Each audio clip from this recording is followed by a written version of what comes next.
পুলিশের আওতায় ২১৪ জন শিক্ষার্থী। এইচএসসি এক্সাম নিউজ এইমাত্র পাওয়া খবর। এইচএসসি এক্সাম পরীক্ষার সতর্কবার্তা হও এবং সতর্ক হও। এই ২১৪ জন পরীক্ষার্থীকে কি জেলে বসে পরীক্ষা দিতে হবে, এই বিষয়ে কি বলছে শিক্ষা বোর্ড? এই বিষয়ে একটা নোটিশ প্রকাশ করেছে শিক্ষা বোর্ড।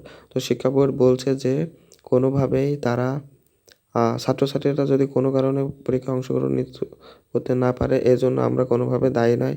এই কথার মানে এটাই বুঝিয়েছে যে কোটা আন্দোলনে যারা মিছিলে যাচ্ছে, এই কথাও সে বুঝিয়েছে যে কোনো কারণে সে দায়ী থাকবে না। কারণ শিক্ষা প্রতিষ্ঠান চায় যে দেশের উন্নয়ন করতে, কিন্তু আপনারা যদি পরীক্ষায় অংশগ্রহণ করতে না চান, তাহলে সে তো আর আপনার করতে না পারেন, সে তো আর আপনারা জেল থেকে ছাড়িয়ে নিয়ে আপনাদের পরীক্ষায় অংশগ্রহণ করবে না। তার দায়িত্ব হচ্ছে পরীক্ষা নেওয়া এবং ১১ তারিখে পরীক্ষায় অংশগ্রহণ করার চেষ্টা আছে, দেখা যাক কী হয়। তো এই পরীক্ষাটা যদি আগে থেকেই মুক্তি পেয়ে যায়, তাহলে পরীক্ষায় অংশগ্রহণ করতে পারবে না, না হলে পরীক্ষায় অংশগ্রহণ কখনোই তারা করতে পারবে না। এই পরীক্ষার্থীদের দুর্দশায় পড়তে হবে। আপনাদের আমি এটাই বলি যে যারা এসএসসি এক্সাম পরীক্ষার্থী আছেন, তারা এই মিছিলে এইসব কোনো কিছুতে যেন না।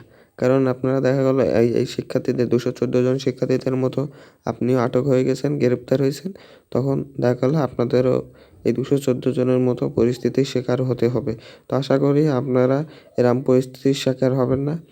তো আমরা সকল আপডেট দিয়ে থাকি। আমরা যে আপডেটগুলো পাই, যা খবরাখবর পাই, সব আপনাদের মাঝে উপস্থাপন করি।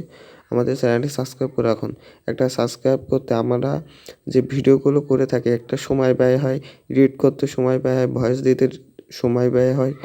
তা চ্যানেলটি সাবস্ক্রাইব করে রাখুন, একটা লিখিত মাত্র।